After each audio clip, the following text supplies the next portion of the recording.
আসসালামু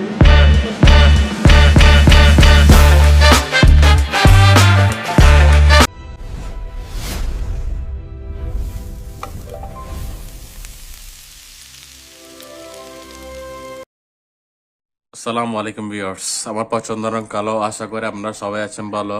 আমরা উপস্থিত হয়েছি আপনাদের মাঝে নতুন একটি ভিডিও নিয়ে। এই ভিডিওতে দেখাবো কিভাবে ঘরোয়া এবং সহজ পদ্ধতিতে ক্রিস্পি পকেট স্যান্ডউইচ বাসায় তৈরি করতে পারবেন।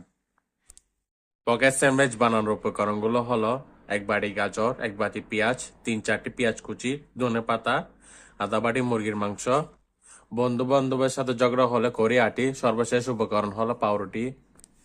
প্রথমে 2টি পাউরুটিকে ভালোভাবে লাগিয়ে বেলে ফেলবেন। তারপর অ্যালুমিনিয়ামের গ্লাস বা অন্য কোনো বৃত্তাকার উপকরণ দিয়ে ভালোভাবে বৃত্তাকার সাইজ করে প্লেটে সাজিয়ে নেবেন।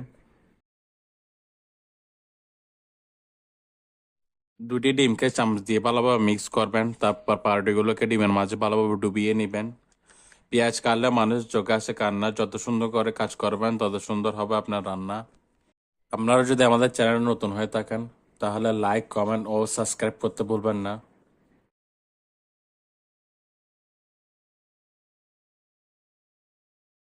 এভাবে সাজিয়ে গুছিয়ে নিব পাউরুটিগুলোকে আমরা। এরপর আমরা তৈরি করবো চিকেন ফ্রাই। মেয়ে দেখলে আমার লাগে শরম। প্রথমে তেলগুলোকে করে নেবেন গরম। গরম তেলে পেঁয়াজ কুচি ঢেলে দিবেন। তারপর ভালোভাবে পেঁয়াজগুলো নেড়ে নেবেন। তারপর গাজর, এরপর মুরগির মাংস, অল্প লবণ ঢেলে দিবেন।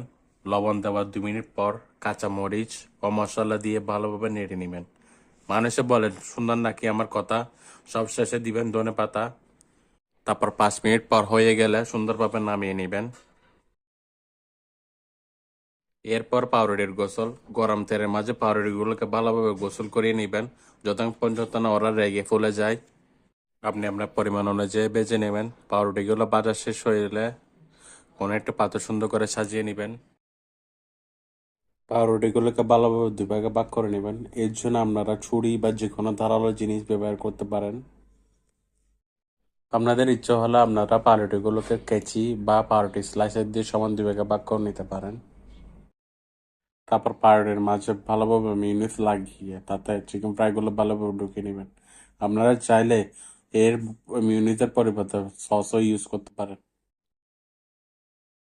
আমি হাতে তৈরি করি, এভাবে আপনাদের পকেট স্যান্ডউইচ হয়ে যাবে তৈরি। এটা আমাদের নতুন ইউটিউব চ্যানেল। আপনাদের যদি ভিডিও ভালো লেগে থাকে তাহলে লাইক, কমেন্ট ও সাবস্ক্রাইব করে আমাদের পাশে থাকবেন।